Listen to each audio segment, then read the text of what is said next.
Have you ever fallen in love with a piece of land only to find out the soil says no to a regular septic system? You're not alone, and it doesn't have to be a deal breaker. Because today I'm going to show you one of our 0.42 acre Florida properties that's perfect for a homestead or weekend getaway. And I'll also cover alternative septic options that can make a parcel that may not have passed a perk test buildable. And thank you, Anthony, for joining so early. I'm glad to see you here. All right. Okay, so on today's live stream, first I'm going to cover updates. So what's happened in the business in the past, well, this morning. And then we're going to quickly cover today's lot, which is a 0.42 acre lot in Florida. And then we'll go into the segment on alternative septic systems. And like I did yesterday, I put together a series of what I thought might be the top questions someone would be asking about alternative septic systems with answers on all of them. And if there are questions that come up, we can do a part 2 tomorrow. And hi, Giselle, thank you for joining. And okay, that's a good note. We can change today's lot to deal of the day moving forward. Good idea. Okay, so just to start, for anyone who's not familiar with us or me, my name is Erica. My company is Gokche Capital. You can find our website at gokchecapital.com. And on our home screen, to find all of our properties, just click Buy Land. And you'll see a map with all of our available listings. Click on a pen to get a link to that property's main listing page. All right, so updates on what has happened this morning with the business. We did just get a Putnam County property under hold. It's actually in the process of being sold. You'll see it here, 657. So people are looking at Putnam County at the moment, which is why I wanted to cover one of our other Putnam County lots today. So the one I'm going to cover is actually number 735, but I do want to highlight that our latest property, 743, this is another Putnam lot we just got the drone footage for. My team is working on editing that, and it should be live very soon. So if you want to look at beautiful drone footage of our latest Putnam County property, that is number 743, you can do that. In the meantime, I'm going to cover number 735, which is 0.42 acres. It's just under $11,000. And if you are not familiar with Putnam, we do a lot of business in Putnam County. We've sold a number of properties here.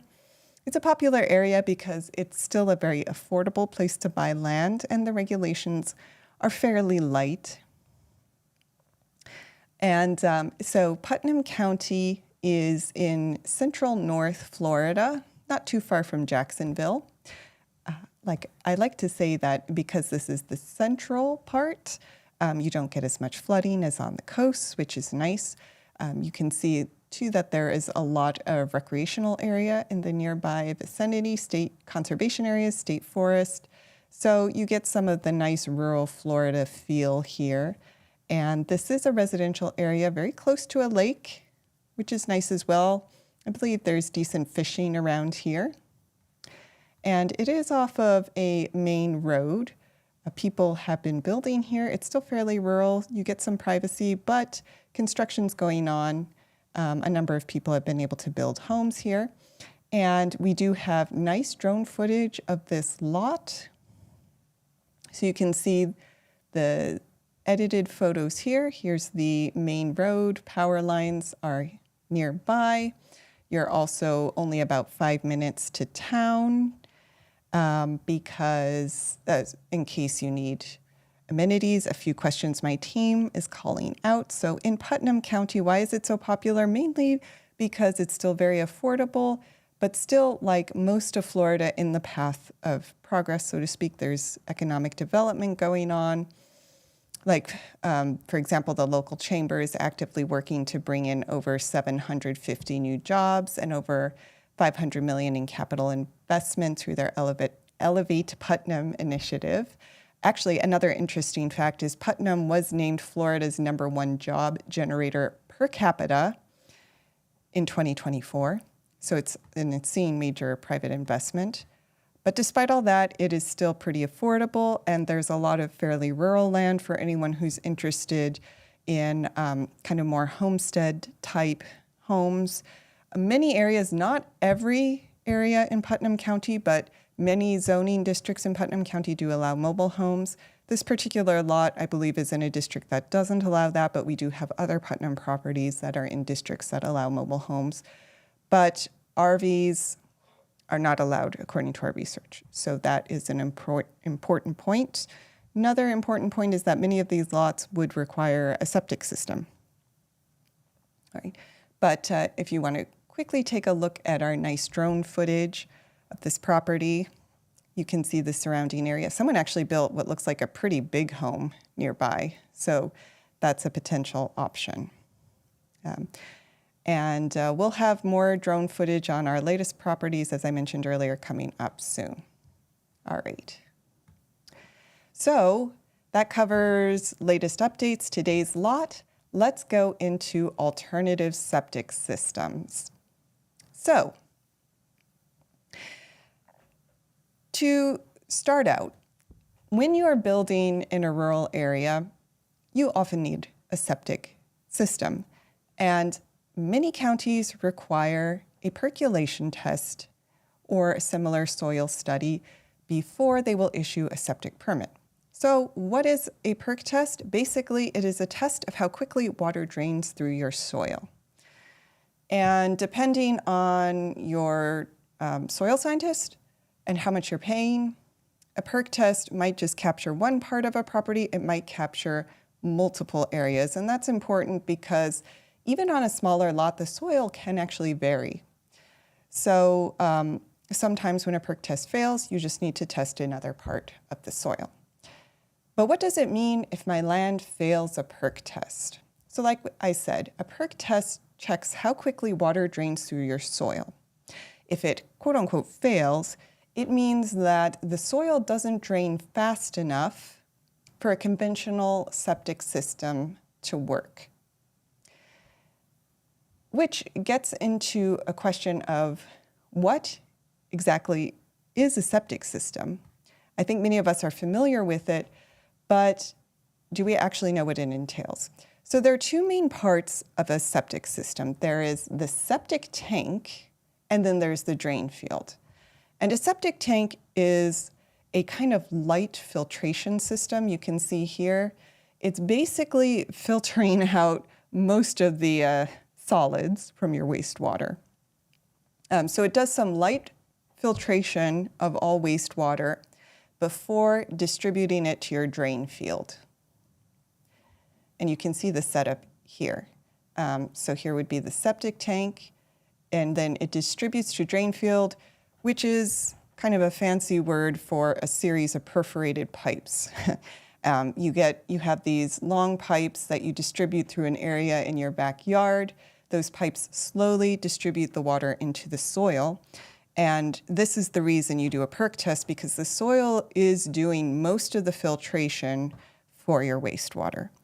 That's why you need decent soil that's percolating, because if the wastewater, as you can imagine, if it doesn't flow through the soil quickly enough, you're going to start having some unpleasant flooding in your backyard.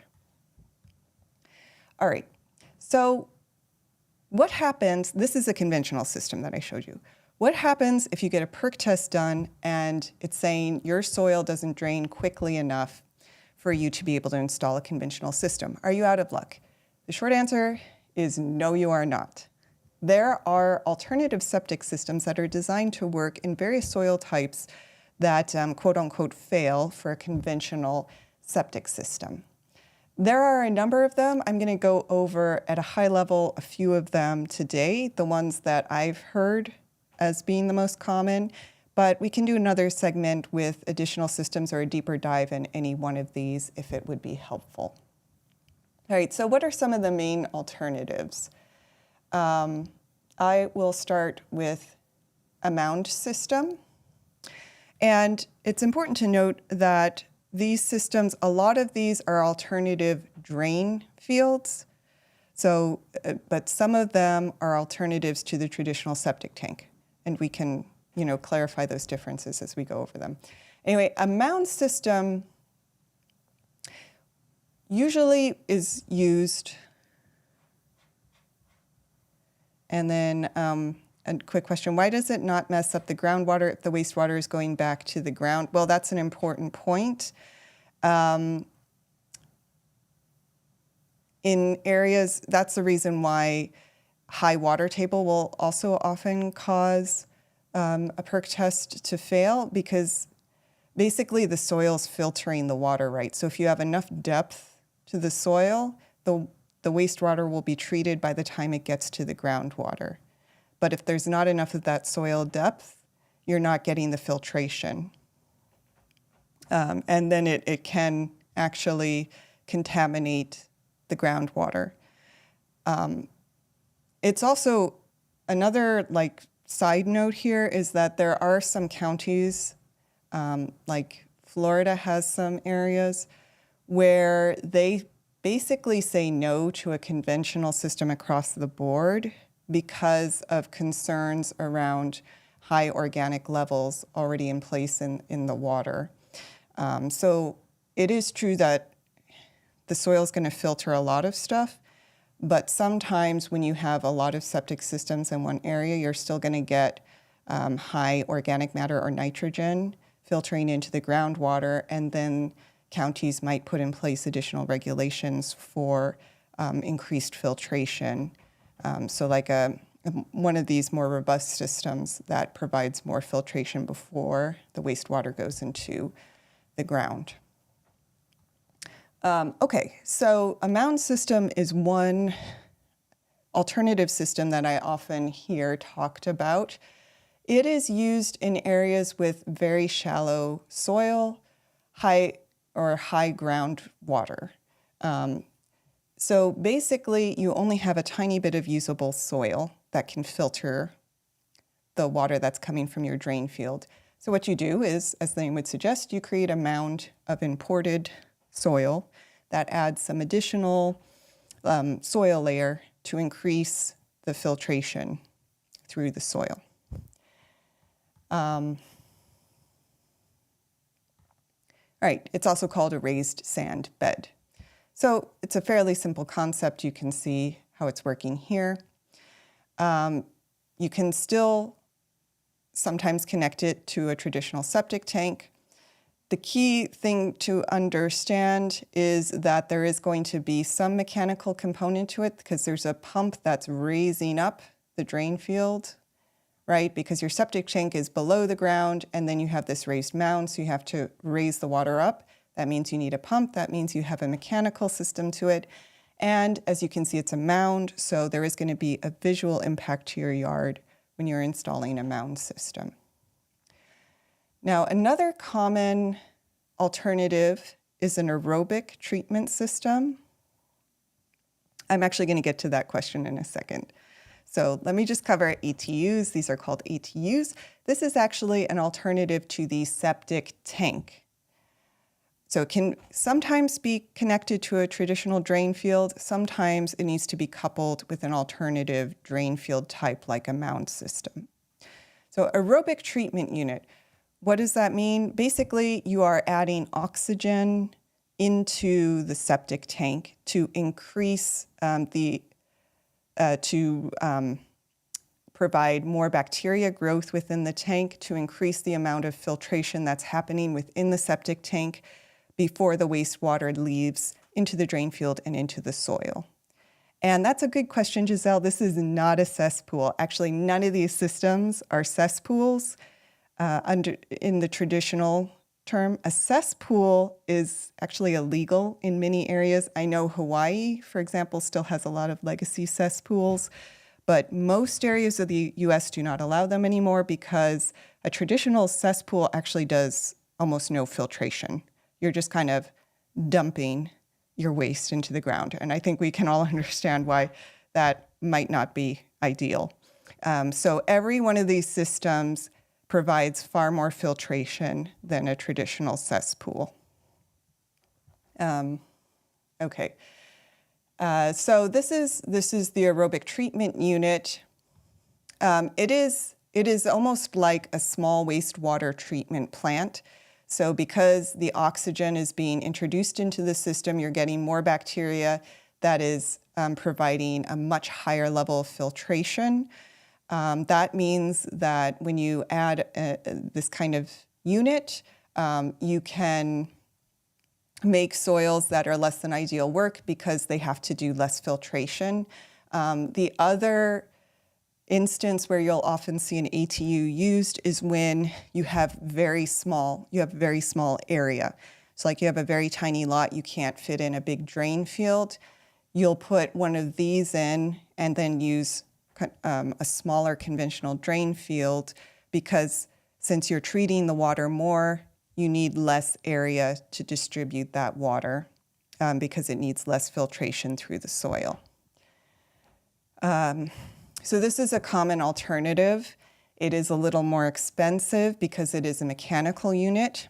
The other important thing to note about an ATU is it is a mechanical unit. A traditional septic tank is not mechanical. It doesn't have many moving parts. A lot of it is just passive water flow. This is mechanical. That means that there's going to be an additional cost. And it also needs regular maintenance. And in order to get a permit for one of these, you often need to show that you have a contract with a licensed company to come out and maintain this twice a year is usually what they require. But the number of times that someone's going to have to come out will vary based on the regulations in the area. But it does create much cleaner water that's coming out of your septic tank and into your soil. And yes, the ATU does use electricity as well, so it's going to have a little bit of a higher monthly cost associated with it. And it does make some noise. You can see it has an air pump. I don't think it's that loud, but that's another thing to keep in mind. Because it does have that pump, and there's going to be an air blower as well. Because you're circulating oxygen, right? There's that pump that's circulating oxygen, and some oxygen is being blown out. So it's a little bit, I guess a little bit like an AC unit. You're getting the air circulation and some airflow and the noise from that in the pump. All right. And the final alternative, there are more. I'm just going over these three today. But the final alternative system that I often hear about is a drip distribution system, which is essentially an expanded drain field. What you're doing here is you're putting your drain field on a timer, so you're slowly releasing the water. That way the soil handles less water at any one time. That means it has to filter a little bit less water at any one time. What that means is you also have a pump in here and some mechanical units. It's not quite as extensive as an ATU if it's still connected to a traditional septic tank, but like the mound system, you do have a small mechanical component here. But again, this is another option that is used in shallow soils where you don't have as much soil cover, so the soil isn't able to filter as much wastewater at any one time, or in areas like with slopes or irregular terrain where for whatever reason you have less soil, but you still have a lot of space. So unlike the ATU, you can still support a large drain field. All right. So which alternative system is cheapest? The short answer is that they're all moderately expensive, shall we say. Costs will vary by location and your exact soil conditions. But with a mound system, you're looking at between like 10 and 20K. An ATU is maybe 15 to 25K. And then a drip system might be a little higher as well because it's larger. But again, it's going to vary on your exact on your exact requirements. And just keep in mind that a regular conventional septic is somewhere around like 5 to 8K. So these are more expensive, in some cases maybe 2 times more, but in the context of an overall build, it's not necessarily an excessive cost. All right, so, and then how much space will I need for an alternative system?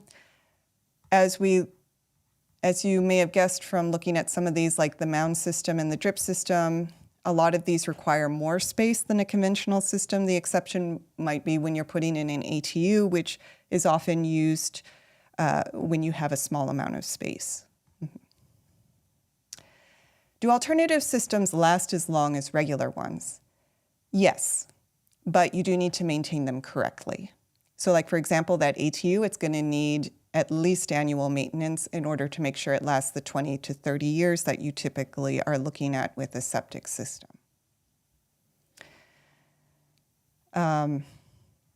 Okay, and then who is going to decide what kind of alternative septic system you need to use? Well, your soil scientist who goes out to do the PERC test will often recommend a particular kind of system based on the soil that they find. But the final say will come from the county environmental health department. So it's going to be a conversation between the environmental health department and your engineer, and your soil engineer. Another question, can I do anything to fix my soil so that I can make a conventional septic work? And the usual answer is no. It's pretty hard to improve native soil and make native soil work for a conventional system. What some people do try to do is bring in a whole bunch of fill and then have it sit there for a while and test in a few years. But most of the time, you're not actually going to fix your soil and make it work for a conventional. What you'll be doing is bringing in soil for something like a mound system. So you're bringing in soil to make an alternative system work. Which leads us to the question, what happens if, is there any soil where an alternative system won't work? And the short answer is yes, there are some situations where no alternative system will work. So, like for instance, say you bought like a rock or, a giant boulder. Your whole property's on a boulder. Question you might ask is, can I just bring in like dump loads of soil and make a septic system work? The answer to that is, if you really have a property that is just rock, then no, you can't just bring in loads and loads of engineered soil, because every one of these alternative systems still rely on native soil at the end of the day to finish the filtration process. Many of them can make do with only a little bit of native soil, but you need some native soil in place, and it's usually something like a foot. But you do need some native soil in place in order to make an alternative system work. There are instances out there, I don't know how common it is, but there are instances out there where you'll test the soil and you'll find that there is nowhere on the lot that has any native soil at sufficient depth to work for an alternative system. Examples might be, again, if you bought a rock and all you have is a rock. And then there are some areas where the water table has become so high that you no longer have enough usable soil. And the final example might be you have a really, really, really, really, really small lot where technically you might have enough soil, but you don't have enough space for a drain field even with an ATU. But that would be pretty rare. You'd have to be buying a very, very small lot. So the final question, what happens if you just bought rock and an alternative system doesn't work? Well, you're usually going to be stuck with a holding tank, which is, as it might sound, a giant tank where you deposit all your wastewater, and then you have some kind of service pump it out every week or so. In some areas, you may still be allowed to do something like a composting toilet. That's going to depend on the health department. But even with a composting toilet, you're going to have some additional wastewater that will need to be filtered some way.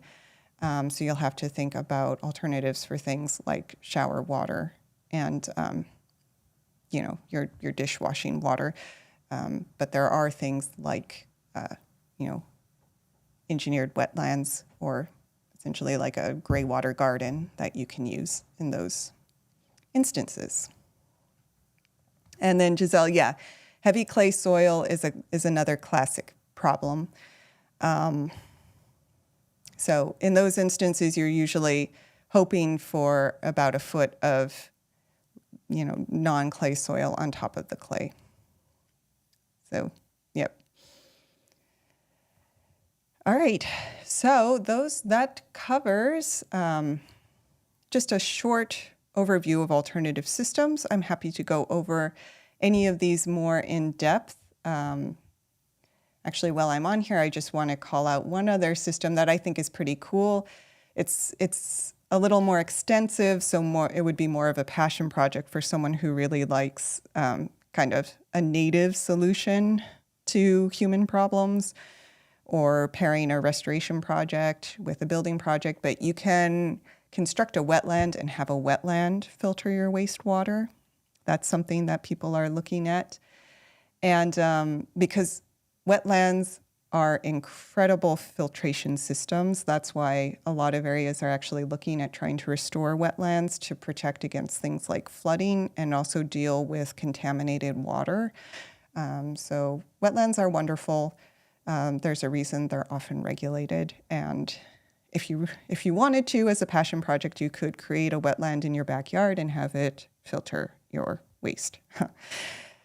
So that's it for today. Thank you, everyone, for joining. Giselle, it's really good to see you again. If there are any requests for topics, I'm happy to cover whatever is requested tomorrow. If not, I'll think of something interesting and let you all know what tomorrow's live stream will be. So have a wonderful afternoon.